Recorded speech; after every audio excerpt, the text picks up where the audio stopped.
Okay, good afternoon, everyone, and welcome to this branding and pricing your art for the high-end market workshop on the artist entrepreneur.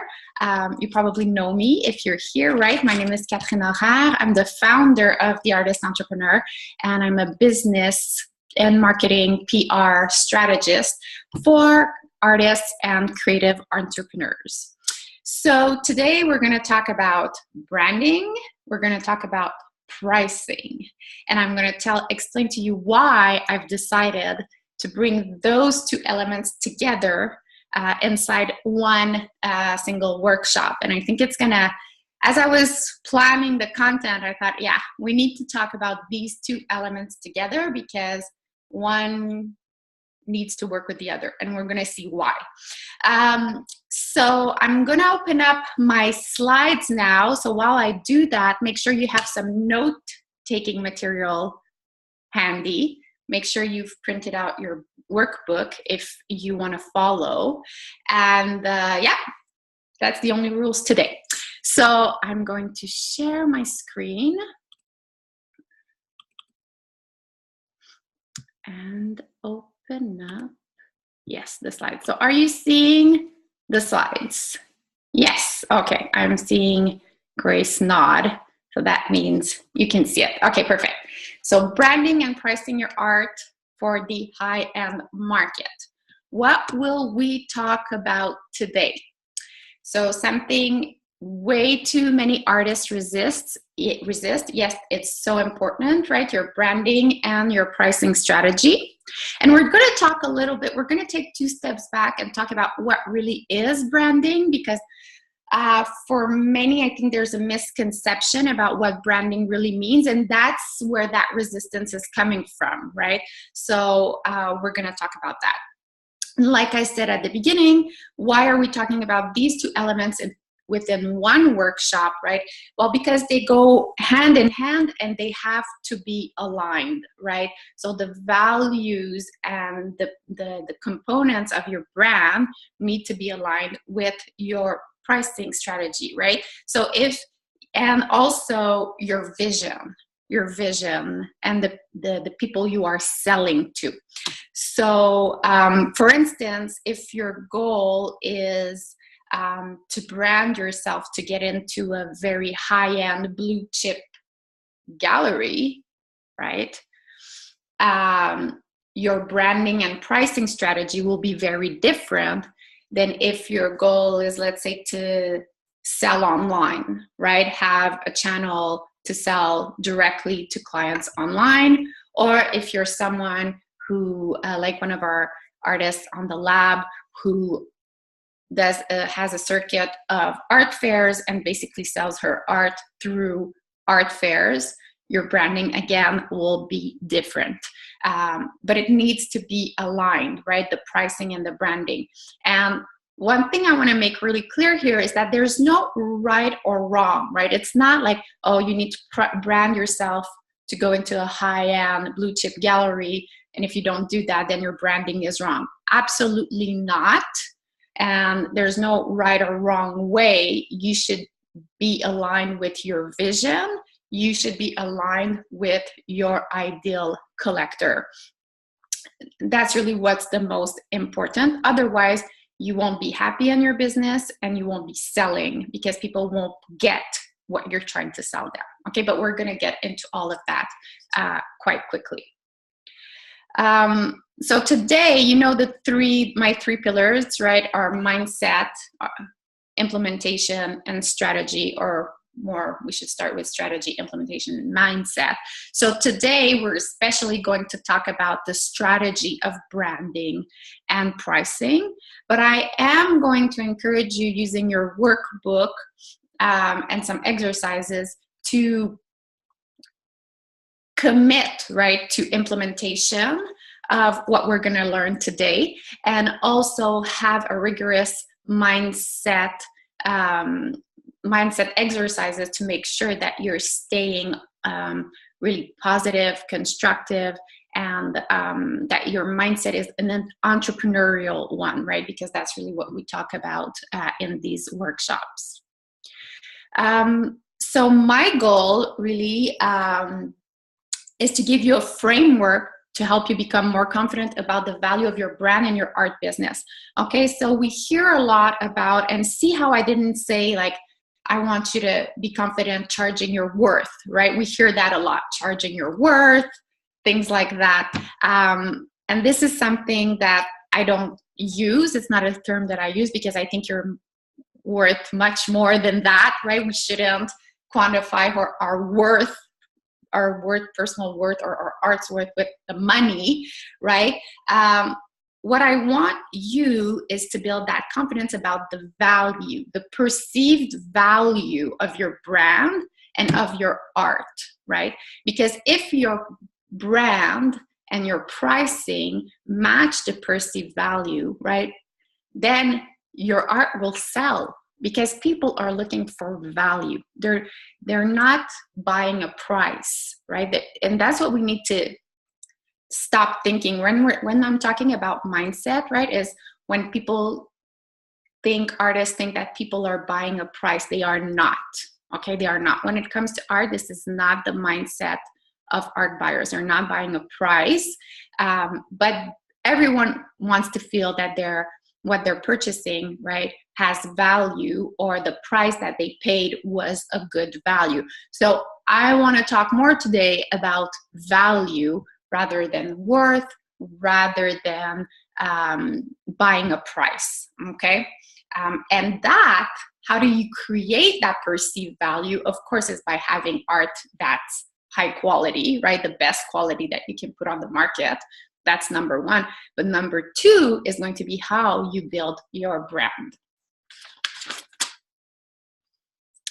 So like I said, I want to help you create a brand that's aligned with your vision. So just a side note here. If you haven't done the Find Your Niche Target Audience workshop, you don't have to do it, okay? You don't have to do it. But I do encourage you to go through that one first, because you'll better understand where we talk about your vision, right? The direction that you want to take your art business towards, and also who your ideal collector is, because we're going to talk about your ideal collector today. So if you're very clear on what your niche is and what your ideal collector is, wonderful, because we're going to talk about it today. If you aren't clear, then I strongly recommend you go back to that workshop, get that cleared up, and then we can talk about your brand, okay? So how does your brand make you feel? Does it make you feel icky and unsure? Does it make you feel super confident, right? That's what we want today, is to be super confident about our brand. How is your pricing making you feel, right? Are you excited when someone asks you, how much is this? Like, when a client comes to you and says, oh, I love this piece, how much is it? Are you excited to talk about your prices? Are you uncomfortable? Is your confidence taking a hit? Are you resentful about your prices, right? You feel you're undercharging, and yet people are still asking you for a discount, right? So we hate that, and we don't want that. So we want to make sure that you start feeling good about it, good about your branding, good about your pricing, right? And good about your overall business. So like at every workshop, I want you to take a moment to commit to your desired outcome for this workshop, right? How do you want to feel when you've started implementing what you learned today? Why is it that you want to learn about branding? Why is it you want to learn about pricing? And what are you committing to today? Because I'm going to give you strategy, but if it all stays in the workbook and you're not implementing it in your business, or if you keep thinking that there's something more to it that you're not getting, then you will never see results. And trust me, there's not something you're missing. There's not something more to it. And we're going to talk about it. It's much more up here than anywhere else that we need to not fix, but help you build that confidence, okay?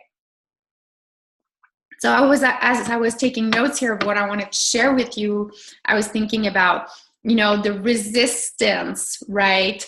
That we feel when it's time to implement, right? Motivating ourselves is very difficult. And the only motivation we can have is through action. It's through taking action, okay? So if you're feeling resistance towards what I'm sharing today, right? And if you hear yourself thinking, oh, this is going to be tough. Oh, this is going to take time. Yes, it is going to take time. It is a little bit difficult, right? So if you're facing resistance towards taking action on what I'm recommending, focus on how you will feel once it's done and once you have this clarity and how it will feel to have sales conversations, right? We're going to talk about sales very soon in another workshop, but how it's going to feel to have sales conversations when you have so much more confidence and more clarity about your brand and especially your prices, okay? So we're going to start with branding and then we're going to move on to pricing, okay? Because like I said, a strong, powerful brand would also impact your pricing strategy and your ability to position yourself in the high-end market. Because, okay, again, let's not fool ourselves, okay? Art is a high-end product. Whatever price point you're selling, okay, even if you're starting or even if you're at mid-career or you're aiming at something bigger, it's a luxury item. All of us have to pay rent, buy clothes, and eat before we can purchase art, okay? So that's why we're talking about luxury. That's why we're talking about high-end. If we're fooling ourselves and not acknowledging that, then we're missing something and we're missing that connection that we can make with our clients. So let's be really honest here. Art is a luxury item. It's something that people buy because it makes them feel good, right? It's in a very emotional process. So purchasing, right? When we're going to talk about sales, we're going to talk about that. But again, buying, whatever you're buying is a very emotional process, depending on if you're more pragmatic or not. The emotional component will be more important, less important. But when we're talking about art, then it takes a whole new level. And that's why branding is important, because you're going to appeal to your collector audience, clients' emotions. So we need to get a little bit out of here and get a little more in here, okay? So why is branding so important, okay?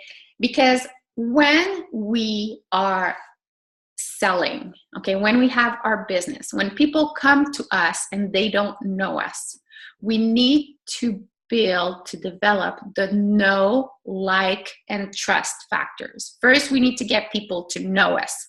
How do we do that? We need to be able to stand out, to be memorable, okay? How we're told that people see X amount of images and ads every day. Just before we have this workshop, I said, how many images does an American see every day?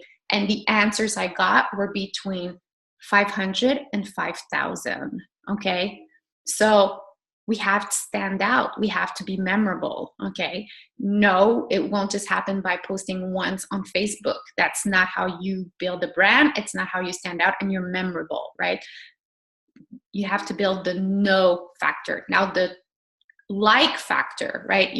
Once people know you, then they want to like you, right? Because you're never going to buy from someone you don't like, right?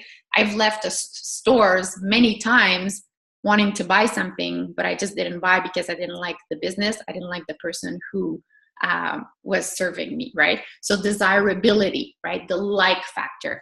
And then the trust factor, credibility, right? A consistent brand will build your credibility. And especially if you're starting out, credibility is super important. Nobody wants to be the first to buy from you, right? Your collector, your buyer, unless it's maybe your parents, but otherwise people want to buy through someone who is credible, knows what they're doing, is a professional, right? So your branding will help you, will support you to stand out, build desirability and credibility.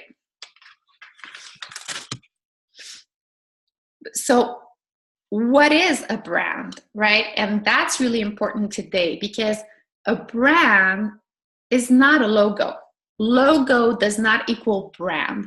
This is not a course or a workshop on how to create a logo, okay? Because really, as a fine artist, depending on what kind of art business you're developing, what kind of niche you're into, what your clients are, what products you have, you might not even need a logo. In some cases, a logo might be even overkill, right? Branding is much more about the experience and about your messaging, okay, than color palettes and design, okay? So today we're talking about messaging experience. Experience marketing is, according to Forbes, according to Trend Watchers, according to any marketer that you will read, experience marketing is the way to distinguish yourself, okay? Not a logo, not a color palette. Jeff Bezos says, of Amazon.com, says, your brand is what other people say about you when you're not in the room, right? We're gonna talk about customer journey later. That's a good segue into it, right? What do other people say about you, your art, their experience when they purchased from you, right? When you're not there. So what makes a good brand and what makes a high-end brand, okay? And that's really what we're aiming for. I recommend, as a little homework, that you look into and investigate your favorite brands, right? Look into them and see how these elements show up, right? And what distinguishes a brand, a good brand, from a high-end brand, right? You see that for a good brand, you'll have values. For a high-end brand, you'll have beliefs. For a good brand, you'll have consistency, which is essential. But with a high-end brand, you'll also have rituals. You'll have uniqueness on one hand, but you want to take it one step further and have exclusivity and scarcity, right?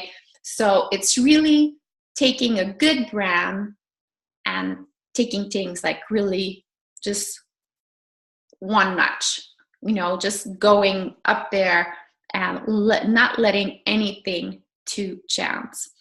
And as we're going to move forward this workshop, and as you start doing your own exercises in the workbook, you know, think about how you can introduce rituals, beliefs, exclusivity, heritage, client experience in your high-end brand, okay?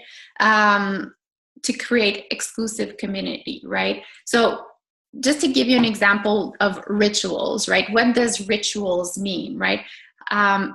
For example, if you look at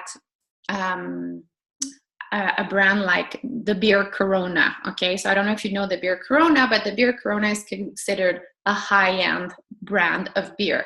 Well, there's a ritual around drinking that beer, right? Because you have the lime, then you put it, you turn the bottle around, and then you drink the beer, right? The Starbucks, why do we pay $4 for a coffee, right? When we can make ourselves a coffee at home for 30 cents. Well, because there's a ritual, right, of leaving home, stopping by Starbucks, buying coffee, starting your day on the right foot, indulging in something before we get to work, right? There's a ritual there. You know, when Apple launches new phones, right, there's always this long queue of people sleeping outside the business, the stores before they come in. So it's a ritual, right? So how can you introduce a ritual in your with your art, right? Is it by having something that every morning, right, a ritual with your art, a ritual when every time you sell an artwork and it's hung in the new home of the new client, there's a ritual around it, right? But it has to be aligned with your brand and you can't force it. But it's to think about ways that people will remind you of how because when we have something that's precious, right, like artwork, we want to have rituals around it, right? Rituals around taking care of it and appreciating it and being grateful for it. So that's what we mean by ritual. So how can you create an exclusive community around your work, around the people who buy your work? And how can you be very consistent also as you are developing these elements of your brand? Why are we doing this? Like I said, it's because we want to engage emotions, okay? We want to get people to have an emotional connection with our brand, but also because we want to create loyalty. We want to create loyalty around people wanting to be part of this group, this elite group of people who own your work, right? Who appreciate it, who are part of your close circle of clients.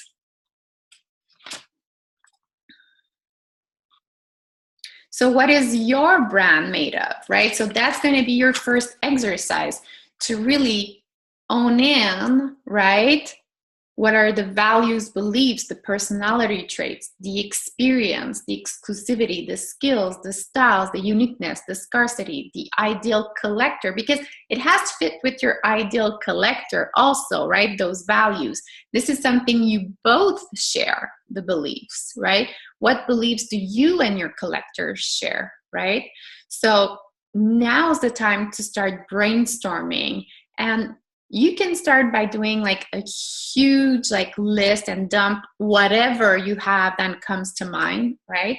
And then once you've done that, you'll want to maybe take a step back, leave it there, then come back to it one day in a couple of days, and then start really narrowing down, right? Because you can't be all the things. If you're trying to be all the things, you're going to be nothing at all. So you'll need to choose a couple items that really hone in what you're all about. And sometimes it helps to ask people around you, like, and see what is their perception versus what you do, right? So how you see yourself and how you see your business. And then ask other people, how do they see you? How do they see the business? And see where it's aligned and where it's not aligned. And then see, well, why is it not aligned? Is it because I'm trying to be somebody that I'm not, or I'm trying to convey something that is not there? Or is it because I'm not conveying, my messaging, right, is not on point? I'm not able to put that out there the way I would want to. So something to think about, something to work on, something that will evolve as your practice evolves as well, okay? Yes, so that's the first thing to do, to brainstorm and then to narrow it down to a few key elements to really get clear on what your brand consists. What's the essence, right? Here, what we're trying to figure out is the essence. And then we can start thinking about creating our brand promise, okay? So our brand promise is not necessarily something that you need to advertise, that you need to put up front on your website, right? You could if you want, but it's really something to guide you. It's guiding principles to help you stay true to your why, your vision and your why, and also business making decisions, like business development decisions. Like, am I going to go left or right? Well, what is more aligned with my brand promise, okay? And the brand promise connects your purpose, your positioning, your strategy, your people, and your customer experience. You see how it all comes together, okay?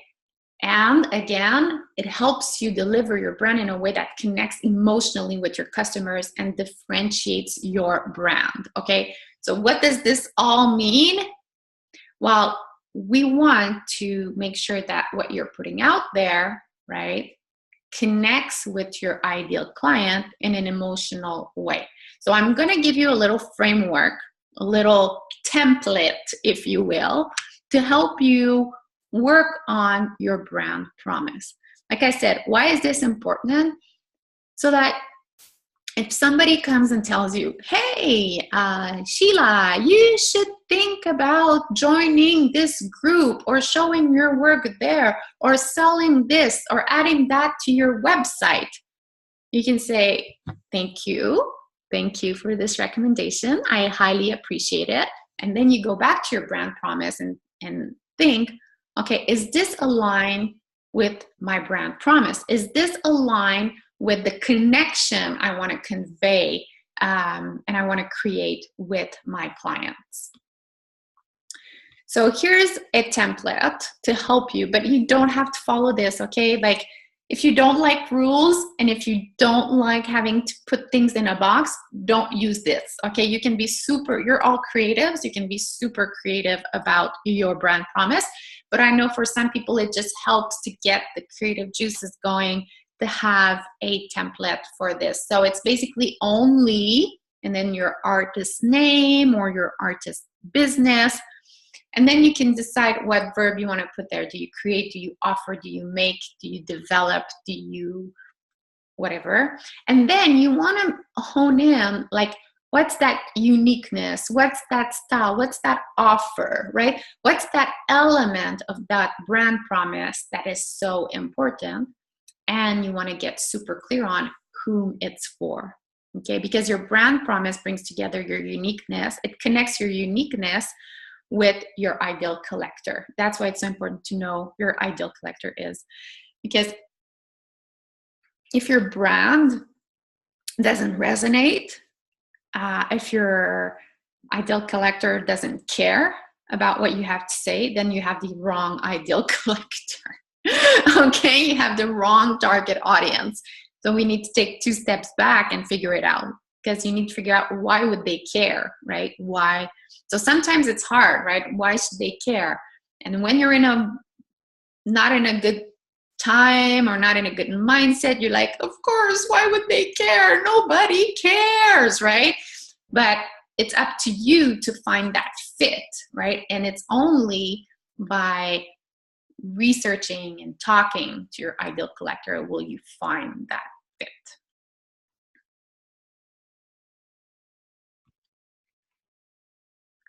Like I said earlier, your brand is not your logo, okay? So it's not just I'm sticking a logo up there, my website is black and blue, we're good. No. It's about messaging, it's about emotional connection, it's about experience. So we want to make sure that your brand is consistent across your messaging, right? So everything that all your communication, so whether it's your artist bio, your artist statement, your about section, right?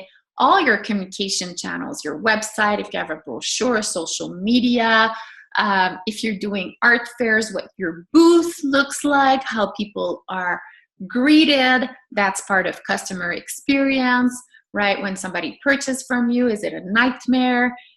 Do they wait 3 weeks when they say, I'm ready to hear from you again? What kind of experience do they get when they're buying? After their purchase, do they never hear from you again? Or do you check in on them? Things like that, right? So it's the overall experience, and it's throughout your communication channels. Okay, this is the fun part, okay? So your customer journey map. I really, really recommend that you do this. It's fun to do, it's enlightening, it gives a lot of insight, and it can give you a lot of ideas to improve, and it can be a really good conversation to have with people around you. Anyway, I think it's a great exercise. so why do we do this? What is a customer journey map? First, let's start with that, right? The customer journey map, I've really here, like if you Google customer journey map, you'll have as many different iterations as you can think of. I've tried here to really simplify it to its like really the simplest it can be.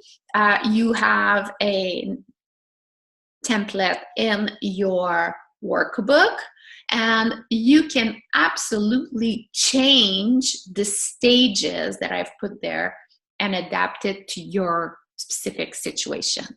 But what is a customer journey map? A customer journey map tells the story of your customer's experience from initial contact, which I've called here awareness, through the process of engagement and into a long-term relationship, because the sale and the relationship doesn't end when the money is exchanged and the art is shipped. Okay, and that's a big mistake that many artists make. So it's the journey, right? It's the customer experience throughout the process, through your customer's eyes, not your eyes, your clients, your collector's eyes. It's through the story is told through their eyes. And it can help you provide a sense of motivation, the hesitations, the expectations that a client might have as they're going through these different stages. So like I said, each journey is different, so you need to map yours out the way you feel is more appropriate. But I think this one with awareness and consideration, purchase, shipping, hanging, and post sale is pretty general. So what does that mean? Okay, so how do we go through this? Well, first, the touch points, right? So for each step of the journey, you want to identify what touch points, right, will the buyer be in contact with. So touch points are communication channels or sales channels, basically. So when they're at a point of awareness, right, they discover you. Where do they discover you? Maybe they discover you by Googling something, a niche, and they find you and they find your website. Maybe they find you on Instagram, maybe on Facebook, maybe at a show opening, right? So what happens? How do they first know you, discover you, are aware that you exist, right? How do they feel? How do they feel when they land on your website? Are they intrigued? Are they shocked? Are they excited? Are they confused? Do they have no idea what they're looking at, right? Are they, that's something you need to think about, right? So you can ask people, right, to tell you what they're seeing, what they're feeling, right? And you can also brainstorm and use your intuition, but I think you have to use a mix of both, right? You can also look at the data, right? So you should ask people what they're feeling, what's happening. You can anticipate it through intuition, but you should also look at data. For instance, if you're looking at your analytics of your website and you see that people spend 8 seconds on your website and they just go on the homepage and leave, then there's something to be said about what's going on with the awareness here. They don't know what to do. They're confused, probably. They're not finding what they're looking for. This is not good for awareness, right? Your brand is not properly conveyed. The customer experience when they're hitting your website is not working properly, right? So it's not conveying what you want to convey. So we need to tweak things, right? So that's why I put the ideas to improve section at the bottom, because if the awareness is they're excited, right? So how can you boost that excitement, right? If they're confused or if they're unsure why they've landed there, right? Maybe you need to have something that's more direct, right? You need to have a little more hand-holding when people come on your website and have a more in-depth welcome message. Or maybe there's too much navigation. When it's too much, then people just leave because they don't want to be clicking all over the place. It's too complicated. Maybe you need to simplify. So these are just examples. This is not something that is, this is just to give you an idea of how to go through your customer journey, right? So what about when they're considering purchasing? What are they doing? Are they comparing? So they're going on your website. They're probably also going on other artists' websites, right? So how do they feel, right? They feel like they're unsure. They need validation. They need to compare. Are they comparing prices or not, right? This is part of your brand and it's part of your ideal client journey, right? Is your ideal client someone who's sensitive on price, sensitive on buying local, sensitive on status, right? So these are things like, as they're considering, how are they feeling? Are they feeling confident? Are your buyers people who are confident buyers, or people who have to be reassured through the process? If you think that your clients need to be reassured through the process because maybe they're first-time buyers, then in your ideas to improve, how can you do that, right? Can you have a blog post that explains how to choose? We have an artist on the lab who she offers a wide variety of prints on demand.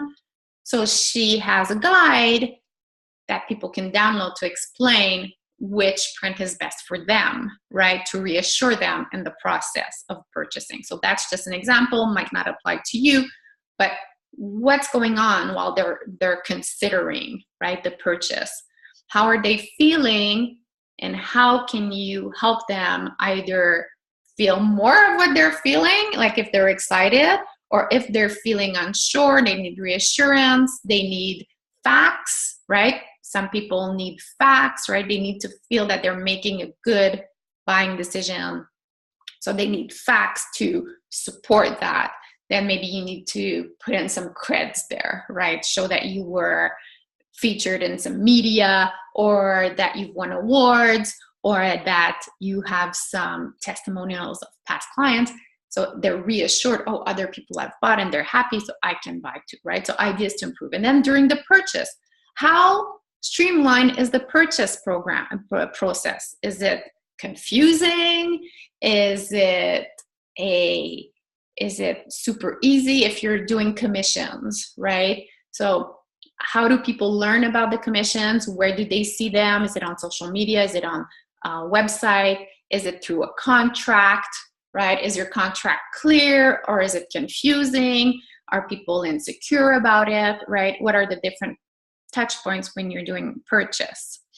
And how is your customer feeling? And remember, buyer's remorse is real, right? So how is your customer feeling? Oh, they're happy, but they're insecure. What if I didn't do the right thing, right? So what can you do in the journey to make them feel confident and excited that they made the right decision? And then maybe the next step is shipping and hanging, right? What kind of services are you offering? Are you just shipping something and hopefully you'll get there in time, and hopefully it won't be damaged, and you know what, you can figure out how you want to hang it, it's not my problem anymore? Or is that a service that you offer in terms of consulting, or maybe even having people who can go and hang the art for you? And then the whole post-sale, right? We're going to talk about post-sale during the sales workshop, but how do they never hear from you again, right? Or are you nurturing your existing client so that they become recurrent clients, or maybe give you referrals or testimonials? But how do they feel, right? How are they going to feel if the whole journey was like icky, and then after the sale you're like, oh, can I get a testimonial? Would you mind referring me? And you're like all over the place, and you're like, whoa, you didn't care, and all of a sudden you care, right? So we want to map out the customer journey, map out how the customer is feeling inside that journey and see through our different communications channels, the different ways we're communicating. Is it phone? Maybe you're doing everything by email, but you know what? Your ideal collector wants to talk to you on the phone, right? That can be a simple tweak, okay? That can make the whole difference. That a week after the sale, you're calling your client and you're saying, hey, how are you living that piece, right? So simple tweaks, simple things that you can improve to make sure that your customer journey your customer's journey is flawless and on brand, right? The experience, right? Here I'm talking about the experience, and that it's giving them a good reason to come back, because really acquiring a new client is so much more expensive than getting an existing client to purchase again, okay? So we wanna make sure that they have a flawless experience. So totally worth doing, and totally worth doing once a year, right? So this is not something you do once and you're done. Do it on a regular basis, not every other month, but once a year. Okay, where am I? Yes, I said all of that already. Okay, so that's kind of the end point for your brand. Now we know what to do so that your brand is high-end, feels high-end, that your customer feels nurtured and supported and is excited about buying from you and buying again. Now, your prices.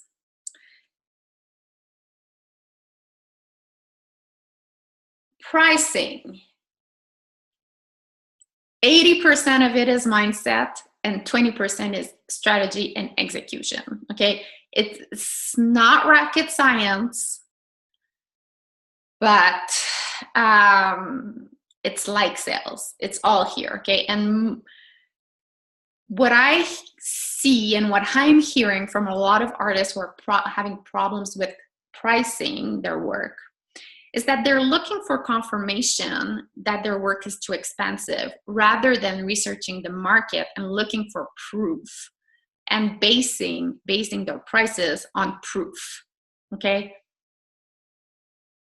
The thing with art is that it's a super opaque industry, okay? Finding prices is very difficult. You can find prices, but it takes more time than if you were going to launch a new mattress brand or spaghetti sauce brand, right? You know exactly what price point you can ask for. You just have to go to a mattress store or supermarket. You see the price points there and you're like, okay, I gotta make my sauce fit into that.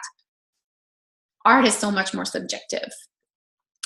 But there are ways to get prices and there are ways to validate our pricing strategy. We just need to look for that confirmation and not constantly think that we're not selling because our prices are too high.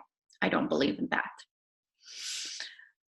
And about pricing. We're going to talk about pricing today. You're going to work on your pricing. You're going to ask me questions. Please, I'm going to ask you a favor. Don't let people who don't get art give you advice about pricing. Every time an artist comes to me and says, I keep being told that my prices are too high, it was never by an art market professional, an art market specialist, okay? It was always by a brother-in-law or a cousin or someone who means well but doesn't get it, okay? You don't price art like you would price a mattress. That's just the way it is. Okay, so one part about mindset and artists is that they avoid looking at their numbers, or they don't know what to look for, right? Knowing your numbers, knowing how much it is costing you to run your business, how much revenue you need to get even and then make a profit, right? How much time you're spending creating, how much time you're spending managing your business. Knowing your numbers. And if you're into internet marketing, right? What is your conversion rate? Those kinds of information. When it comes to establishing your prices is key. It's key. It's key. You can't establish prices if you don't know what your costs are, okay? If you don't know your numbers. Not only can't you establish them properly, you can't be confident about them because you're just talking, but you have nothing to support your pricing strategy on. So I'm going to give you a step-by-step process, right, to do that. And then it's going to help you figure out your pricing strategy, okay? And yes, it's hard, and yes, it takes time, but name one successful business owner who doesn't know their numbers, who haven't done market research. It doesn't work that way, okay? You have to do it. And not only will it give you the confidence to talk about your pricing, it will give you the confidence to say, yes, I can give you that discount, or no, I cannot give you that discount because what you're asking me is basically losing money here. So no, I would rather keep the piece than give it to you for that price, right? So building your confidence because you know that it just makes no sense at this point, okay? So first we need to catalog the work, right? We can't price work if your work is all over the place, you don't know what you have, it's not consistent, right? So you want to catalog, you want to start with a simple spreadsheet. Yes, I use the word spreadsheets.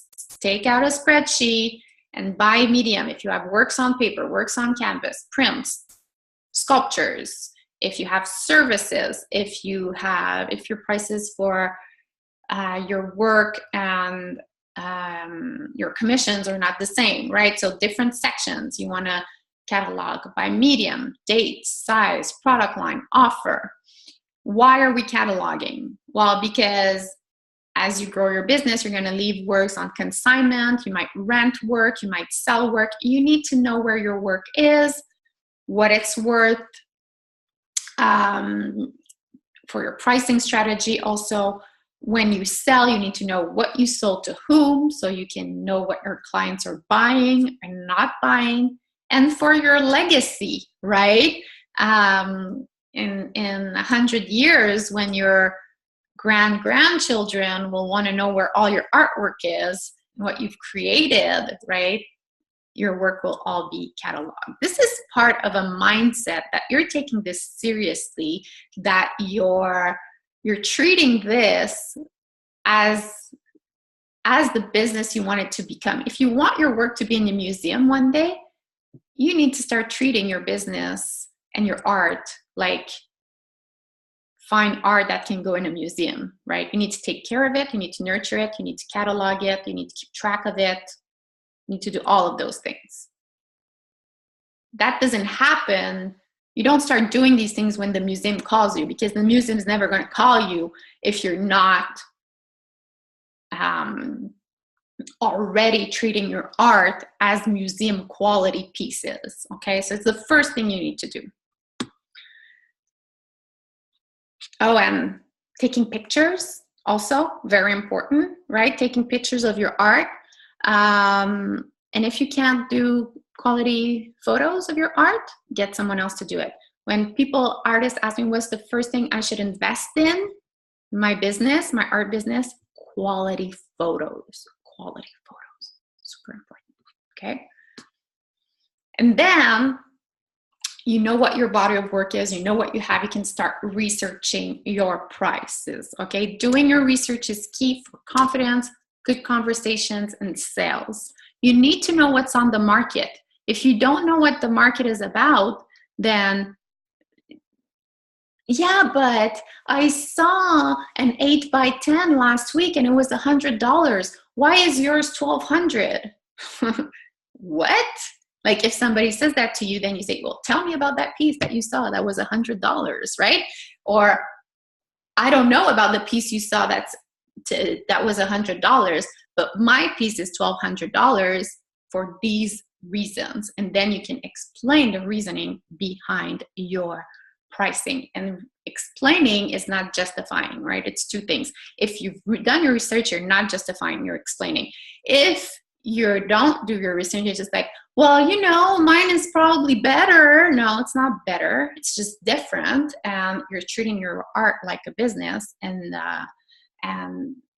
it's the value, the perceived value is $1,200. Okay, so when you're researching your prices, consider your end game and look at the journey that other artists have gone through to get where they are at today. Okay, the reason I'm saying that is that your pricing strategy, if your end game is to be represented by multiple galleries, your pricing strategy will be very different than if you want to sell online direct or through third-party platforms, and you'll need to research your prices accordingly, right? If you want to be in galleries, you need to research gallery prices. If you want to sell online, you need to do research online sales. Sounds obvious, but if you're looking for a pricing strategy for online sales, right, and you're looking at what galleries are asking, then your clients are going to say you're way too expensive, and vice versa, right? If you're looking at prices online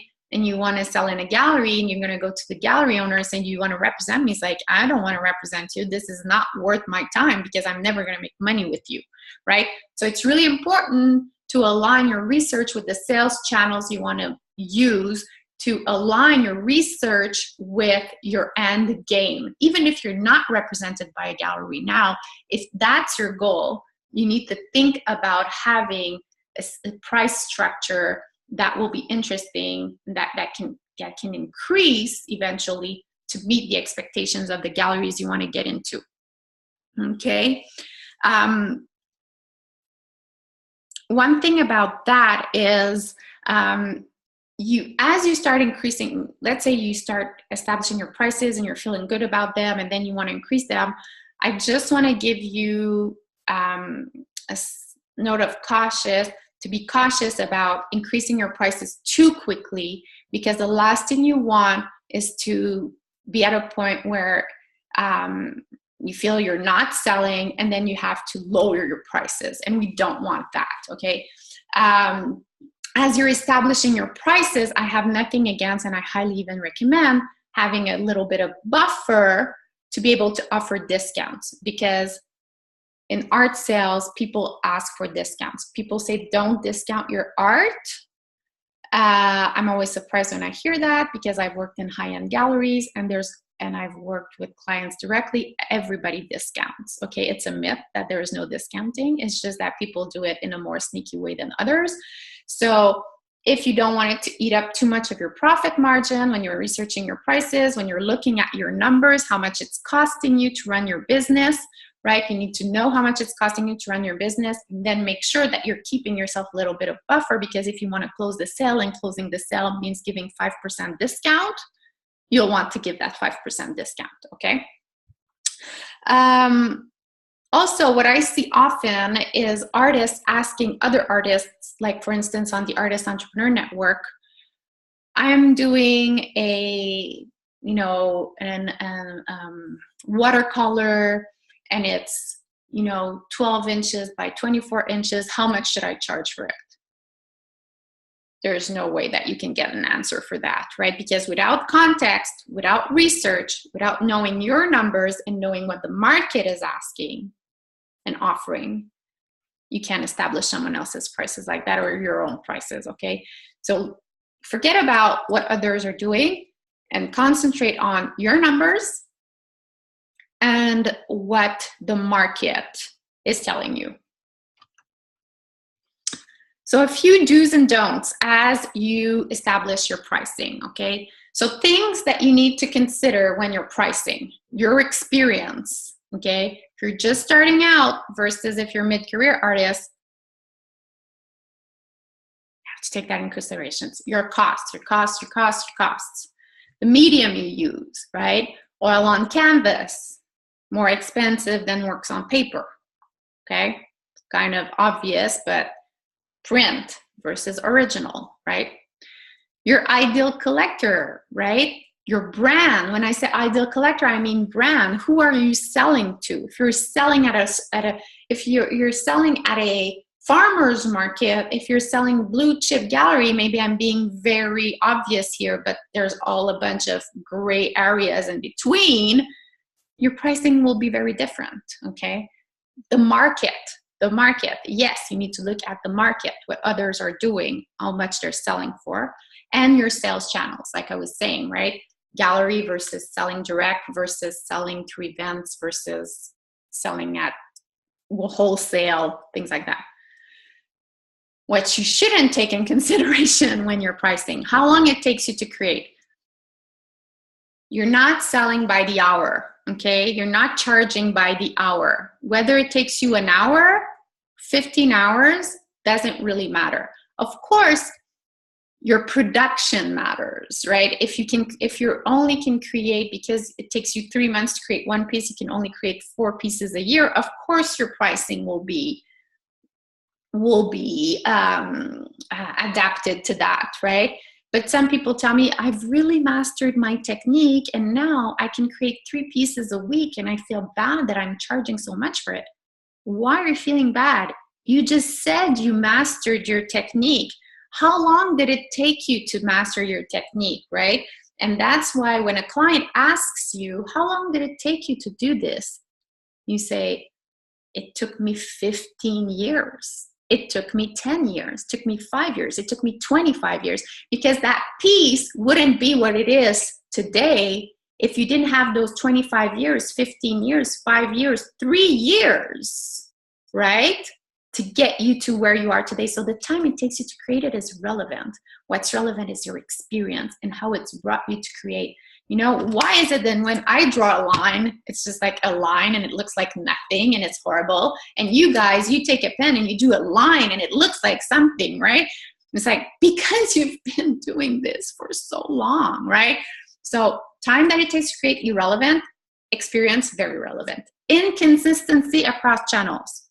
If you're selling direct and you're selling on gallery is taking 50% commission. You cannot be selling 50% less on your website, okay?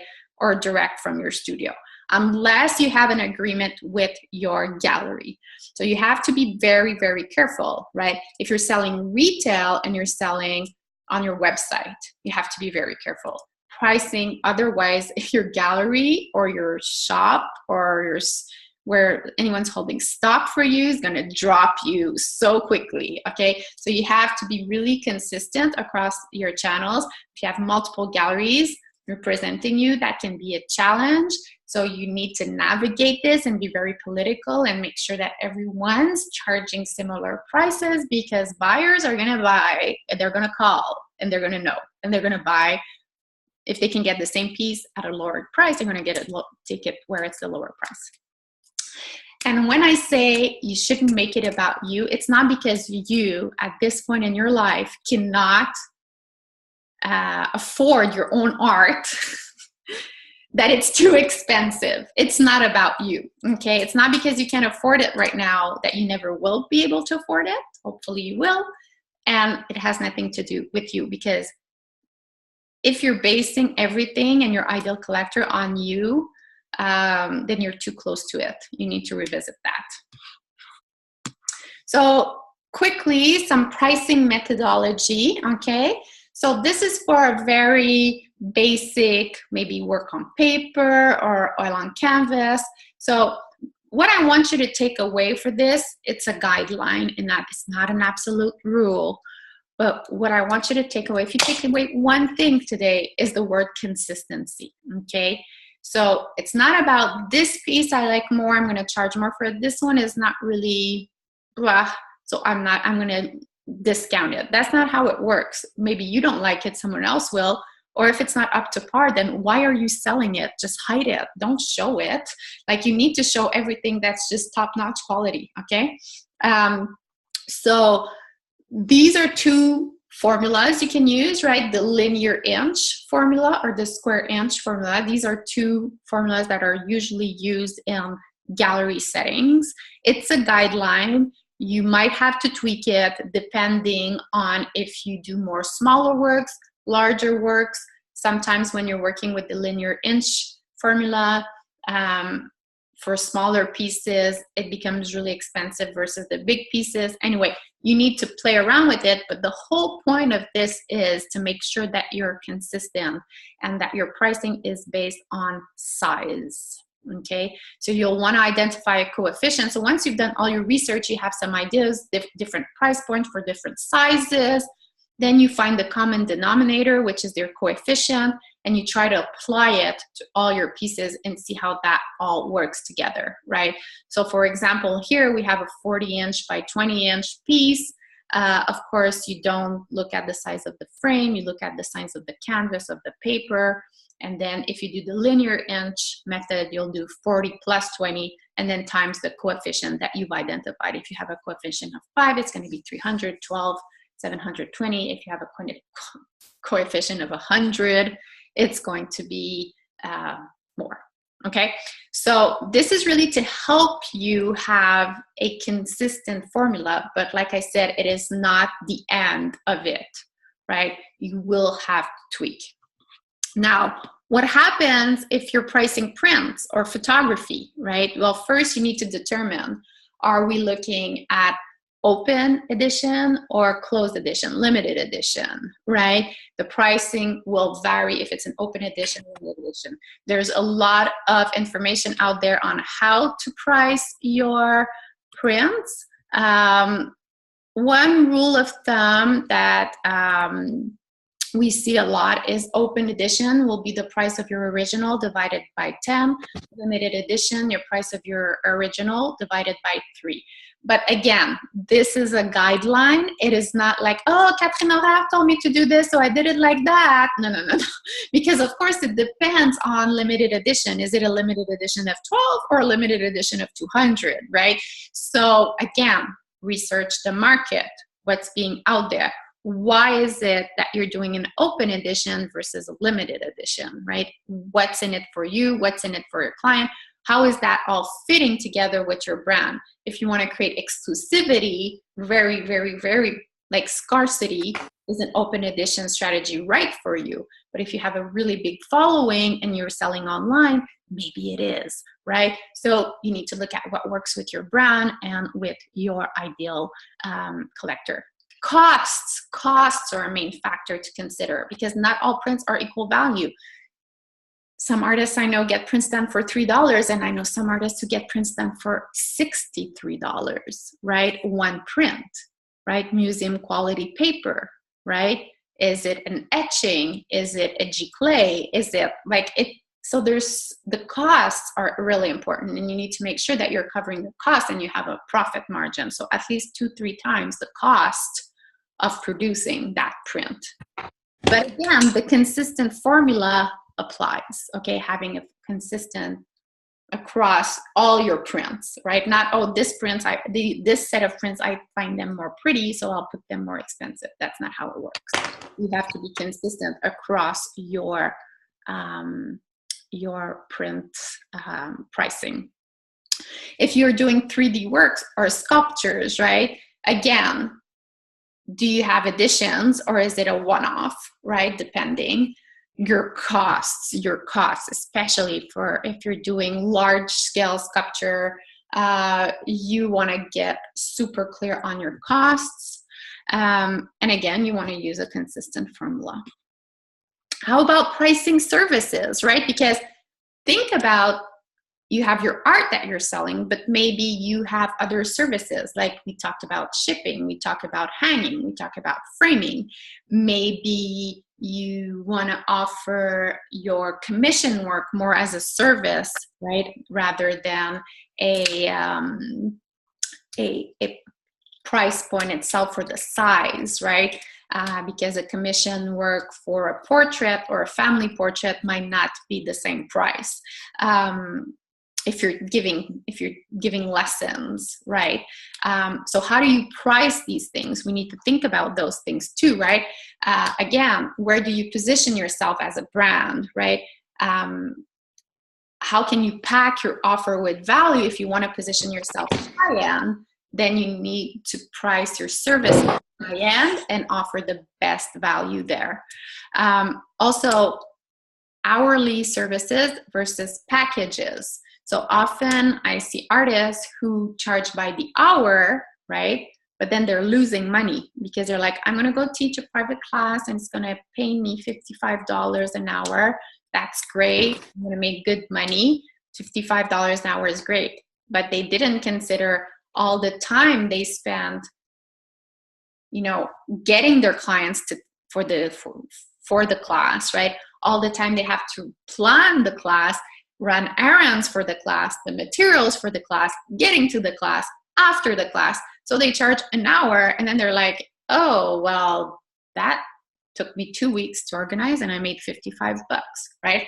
So you need to consider all your time and all your expenses when you're pricing services. And not just, and I'm giving the pricing of the services example, but when you're pricing your art as well, right? Because maybe you think it only took you 2 days to create that piece, but it really didn't, because you researched it, you went and bought the canvas, you stretched the canvas, you borrowed someone's car to go to the store.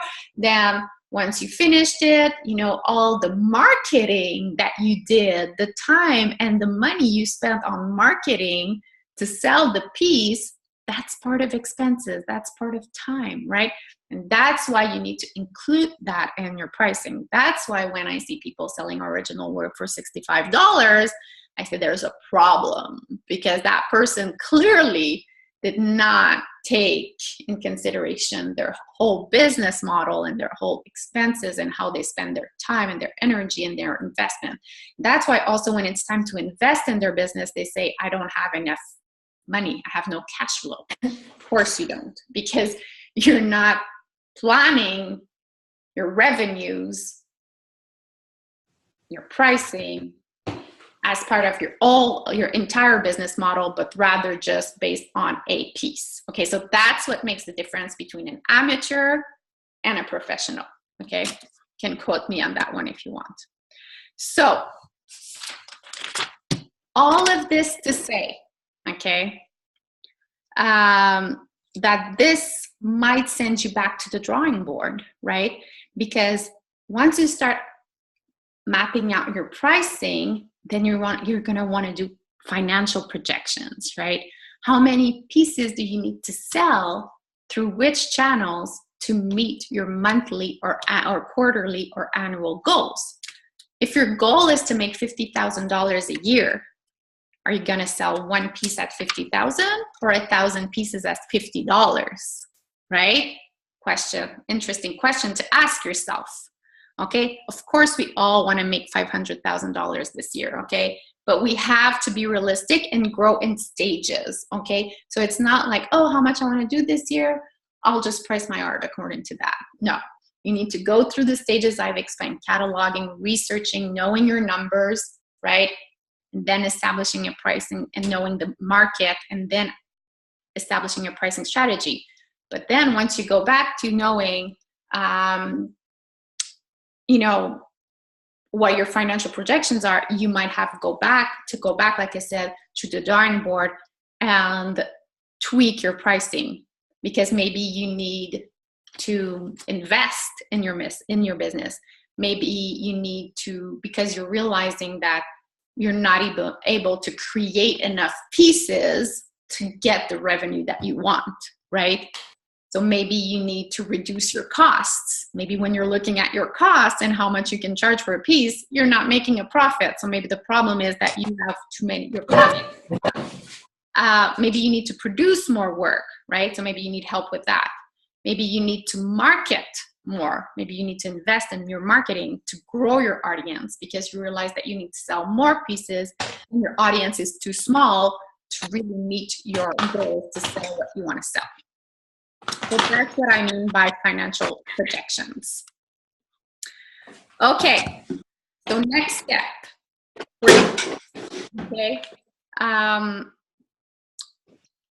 Everything we talked about today, your brand, the customer experience, the journey, the pricing strategy, the projections of the revenue, this will all influence your business plan, okay? And today we've talked about strategy, how this all comes together. Now, after this workshop, I'd like you to take a few minutes to write down how you're going to implement, right, what you learned today, that strategy. when you're going to implement it. Super important, not just how, but when. So just committing to times to implement. If you need an accountability partner, find one, because like I said, willpower can't just rely on that. It's not going to work. And then mindset work. If you're feeling resistance towards what I'm talking about today, if you're telling yourself there's got to be more to this than that, where is this resistance coming from? Why do you think it's going to be so difficult? Journal about it, talk about it, come back with questions about it, and we'll investigate together. Okay? So remember, branding and pricing starts with confidence. Okay? You need to come to this. You need to show up. You need to work on that mindset. You need to show up with an open mind. And validate, try to find proof, find the proof that supports what you want to do and not the opposite. Okay? So I want to thank you. This is the content that I had for you today. So I want to thank you. I'm very grateful you spent this 73 minutes with me. Hopefully it was useful. Hopefully you learned. Hopefully you've gotten context. Right? You've gotten context around how you need to approach your branding and you need to approach your pricing to create a valuable brand and have clients not only buy from you, but come back, okay, and buy again. So thank you so much. I look forward to hearing how you did with your pricing and your branding. And don't forget that it all starts from you and it all starts from implementing what you are learning, not only what you are learning, so implementing what you're learning, but also keeping a positive and strong mindset about it. Okay, thanks everyone. Have a great day.